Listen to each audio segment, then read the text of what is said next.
माननीय नेता प्रतिपक्ष बहुत उत्तेजित हो गए थे, रौद्र रूप दिखाने का उन्होंने काम किया, तो मैं उनसे कहती हूँ कि आपके रौद्र रूप की गरिमा और सम्मान और बढ़ गया होता यदि आपने अपना ये रौद्र रूप और अपनी नाके उन पर तरलने का काम किया होता जो आपके बगल में बैठ करके 100 मुकदमे खेल रहे हैं, हत्या के आरोपी है, जमीन की लूटपाट में शामिल है, और आपने लोकतंत्र का मजाक उड़ा करके आपके बगल में डिप्टी सीएम बनकर बैठे हैं। अगर आपने उनके ऊपर आके तैयार ली होती तो आपका साथ दे गया होता। हम तो हर विपक्ष में हम मानते हैं आपकी कम संख्या में है, लेकिन आपको विश्वास दिलाते हैं उस पक्ष में आने में हमको वक्त नहीं लगेगा। आपकी सोच और आपके बजट में विकास सबसे ऊपर है, ये बात तो समझ में आ रही है और बजट को देखने में लगता भी है। शायद इसीलिए बार बार उन्हीं गड्ढों को भरने के लिए, पूरा सुन लीजिए मान्यवर, पूरा सुन लीजिए तब ताली बजा लीजिएगा, क्योंकि अब तालियां रिवाइंड नहीं होंगी, अब तालियां रिवाइंड नहीं होंगी। आपने लगातार, आपकी बजट में विकास आपकी इंपॉर्टेंस में है, प्राथमिकता में है, बहुत बढ़िया, और इसलिए क्योंकि लगातार उन्हीं गड्ढों को भरने के लिए आप बजट पे बजट देते चले जा रहे हैं।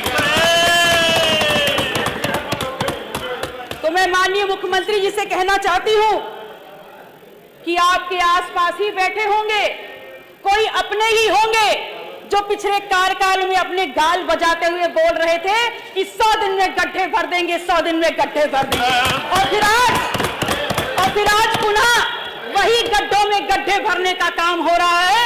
तो मेरा प्रश्न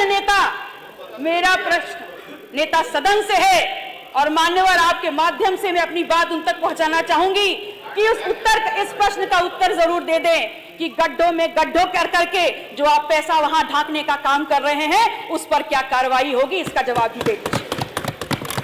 और मैंने ये प्रश्न इसलिए पूछा क्योंकि मेरे क्षेत्र सिराथू में एक पुल बनता है, शहजादपुर का पुल, लगभग 300 करोड़ रुपए का वो पुल बना, और उद्घाटन के 3 महीने बाद उसकी सरिया उखड़ के ऊपर आने लगी, और नाम दे दिया दुर्गा भाभी सेतु। एक ऐसा महिला का नाम दिया जिन्होंने अपने गौरवशाली योगदान की वजह से इतिहास में अपना नाम दर्ज किया, और वो उनके नाम पे होने के बावजूद 300 करोड़ का पुल 3 महीने भी नहीं चल पाया।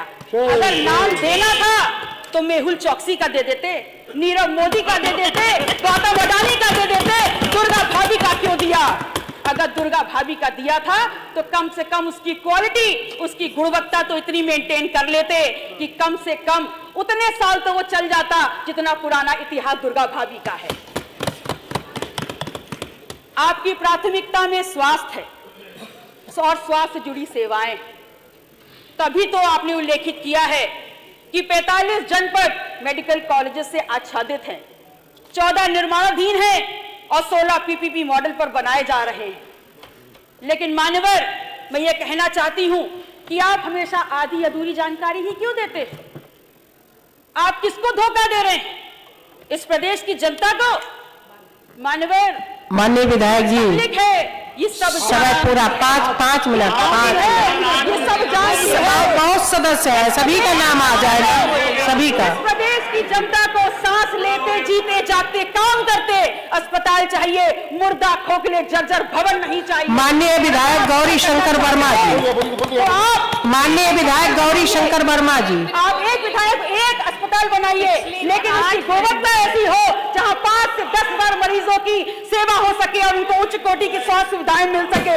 मैं आपसे कहना चाहती हूं कि पिछले दिन सदन में माननीय नेता प्रतिपक्ष बहुत उत्तेजित हो गए थे, रौद्र रूप दिखाने का उन्होंने काम किया, तो मैं उनसे कहती हूं कि आपके रौद्र रूप की गरिमा और सम्मान और बढ़ गया होता यदि आपने अपना ये रौद्र रूप और अपनी नाके उन पर तरलने का काम किया होता जो आपके बगल में बैठ करके 100 मुकदमे खेल रहे हैं, हत्या के आरोपी है, जमीन की लूटपाट में शामिल है, और आपने लोकतंत्र का मजाक उड़ा करके आपके बगल में डिप्टी सीएम बनकर बैठे हैं। अगर आपने उनके ऊपर आके तैयार ली होती तो आपका साथ दे गया होता।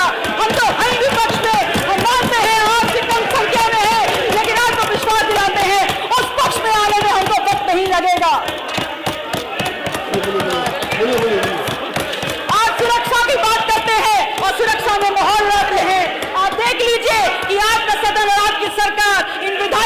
विधायक जी, साथ क्या मजाक कर रही? माननीय विधायक जी, समाज की सुरक्षा आपने माननीय विधायक जी बोल दिया, माननीय विधायक गौरी शंकर वर्मा जी का नाम।